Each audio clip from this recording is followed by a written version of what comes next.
कभी कभी इस तरह से भी होता है कि आज किसी बात की चिंता नहीं है, बेचैनी नहीं है, घबराहट नहीं है, साइकोलॉजिकली फिट है, फिजियोलॉजिकल भी कोई प्रॉब्लम नहीं है, कोई तकलीफ नहीं है। लेकिन अगर फ्यूचर में मेरी हेल्थ खराब हो गई तो, फ्यूचर में अगर मुझे चिंता हुई तो, फ्यूचर में अगर मुझे हार्ट अटैक आ गया तो, फ्यूचर में अगर मुझे शुगर बीटेक हुआ तो इस तरह की फ्यूचर ओरिएंटेड जो एंजाइटी है, चिंता है, उस चिंता को कैसे कम करें, उस चिंता पर कैसे काम करें, ताकि जो बेचैनी है, घबराहट है, वो मैनेज कर पाए। तो आज के वीडियो में यही बात समझेंगे, सीखेंगे कि जो फ्यूचर ओरिएंटेड एंजाइटी होती है, फ्यूचर के बारे में, कि फ्यूचर में मेरे साथ कुछ गड़बड़ हो जाएगी, फ्यूचर में मेरी हेल्थ खराब हो जाएगी, फ्यूचर में मुझे साइकोलॉजिकल बीमारी हो जाएगी।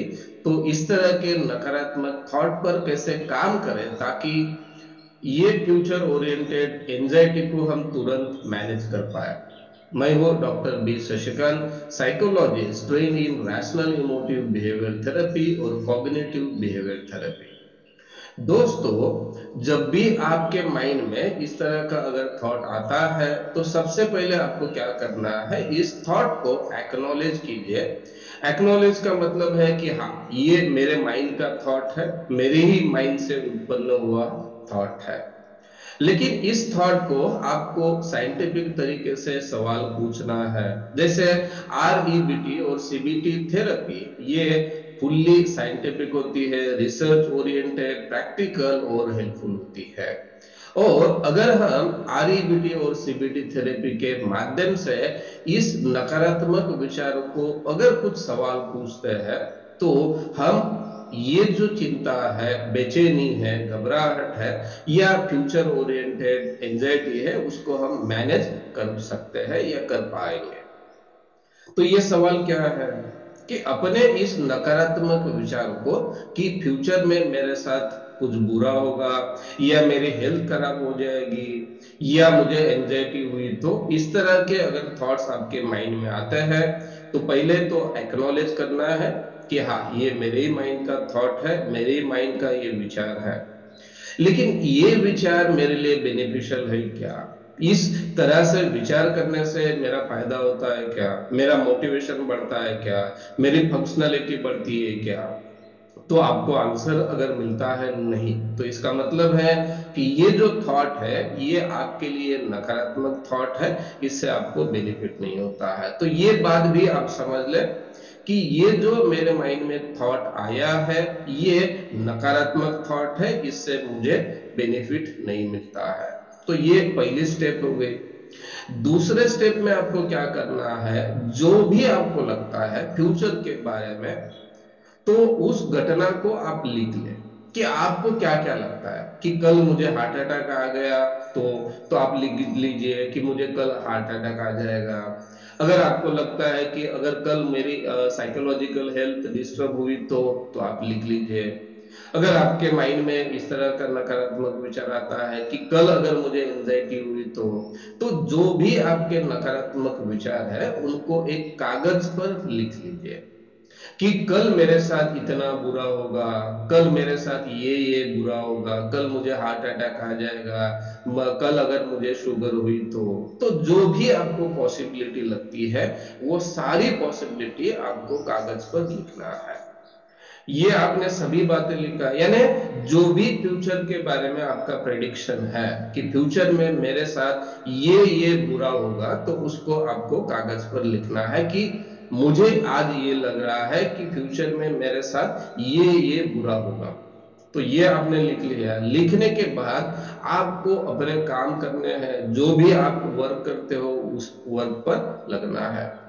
अभी दूसरे दिन आपको क्या करना है, ये जो पहले दिन आपने जो थॉट लिखे थे उसको चेक करना है। अगर आपको पहले दिन लगा था कि आपको हार्ट अटैक आ जाएगा तो आया क्या, चेक कीजिए। आपको एंजाइटी का प्रॉब्लम हो गया है तो इस तरह का अगर आपका आपने थॉट लिखा हो तो वो भी चेक कीजिए कि सच में आपको दूसरे दिन एंजाइटी का प्रॉब्लम हुआ क्या। यानी पहले दिन आपने जो अनुमान लगाए थे जो फ्यूचर के बारे में प्रेडिक्शन किया था, क्या सच में वो 100% सच हुआ, उसी तरह से हुआ?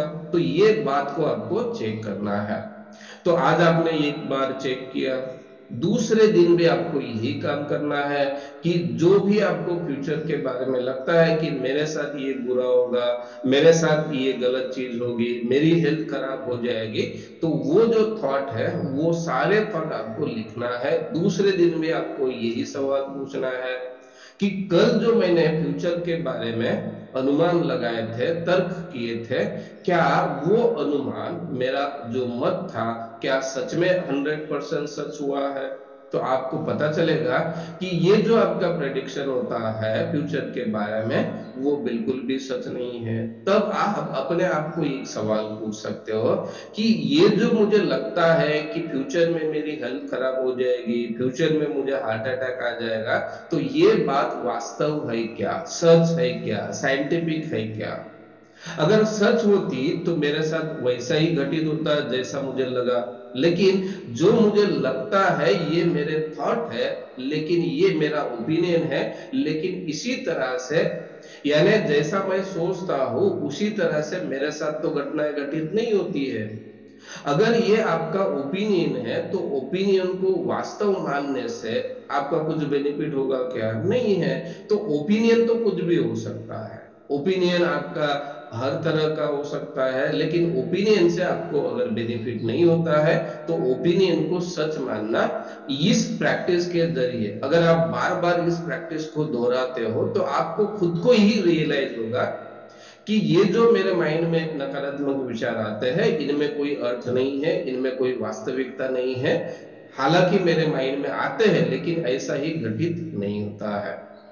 क्योंकि होता क्या है कि जब ये आपके माइंड में विचार आते हैं कि मेरे साथ कल कुछ गड़बड़ होगी, मुझे हार्ट अटैक आएगा, तो आपका विश्वास होता है कि अगर मेरे माइंड में ये थॉट आया है तो शायद कुछ तो गड़बड़ होगी। आपका पूरा विश्वास होता है कि ये थॉट अगर मेरे माइंड में आया तो इसका मतलब है कि इसी थॉट के अनुसार मेरे जीवन में कुछ ना कुछ घटित होगा। अगर घटित ना होता तो इस तरह का ख्याल भी मेरे माइंड में नहीं आता। लेकिन उस वक्त ना हम ये डिफरेंशिएट नहीं कर पाते कि ये मेरा थॉट हो सकता है, ये मेरी भावना हो सकती है, वास्तव नहीं। लेकिन जब आप इस तरह की टेक्निक का यूज करते हो, अपनी ओपिनियन और फैक्ट को जांचने की कोशिश करते हो, तो आपको रियलाइज होता है कि आपको कितना भी लगे, लेकिन आपके लगने से या आपके सोचने से आपके साथ या इस दुनिया में घटनाएं घटित नहीं होती है। और बार बार एक्सपोज करने से आपका इस तरह के जो थॉट्स आते हैं कि मुझे कल कुछ हो जाएगा, मुझे हार्ट अटैक आ जाएगा या मुझे एंजाइटी होगी, इस थॉट पर से आपका विश्वास उठ जाता है कि ये थॉट आते हैं और इन पर अगर हमने कोई एक्ट नहीं किया, इनको अगर हमने कोई रिस्पॉन्स नहीं दिया, तो इस थॉट के हिसाब से मेरे जीवन में कुछ भी घटित नहीं होता है, बुरा घटित नहीं होता है। तो ये जो टेक्निक है बहुत ही इफेक्टिव साइंटिफिक टेक्निक है। इसका इस्तेमाल आप नॉर्मल भी कर सकते हो। अगर किसी को चिंता भी नहीं है, किसी को कोई परेशानी भी नहीं है, फिर भी आपको जो लगता है वो अगर आप लिखते हो तो इससे आपकी पर्सनैलिटी डेवलपमेंट के लिए बहुत ही हेल्प होती है। तो ये इस टेक्निक का यूज जरूर करें, और यूज करने के बाद इस टेक्निक से आपको क्या क्या बेनिफिट हुए ये बात कमेंट्स में जरूर बताएं। साथ में ये वीडियो आपको कैसे लगा ये भी कमेंट्स में कहें। साथ में ये वीडियो अगर आपको पसंद आया हो तो लाइक करना और औरों को भी शेयर करना ना भूलें। और अभी तक अगर आपने इस चैनल को सब्सक्राइब नहीं किया हो तो इस तरह की REBD CBD therapy related information देखने के लिए, सुनने के लिए अभी इस चैनल को सब्सक्राइब करें। वीडियो देखने के लिए आपका धन्यवाद। मिलते हैं नेक्स्ट वीडियो में, तब तक के लिए बाय बाय, गुड बाय।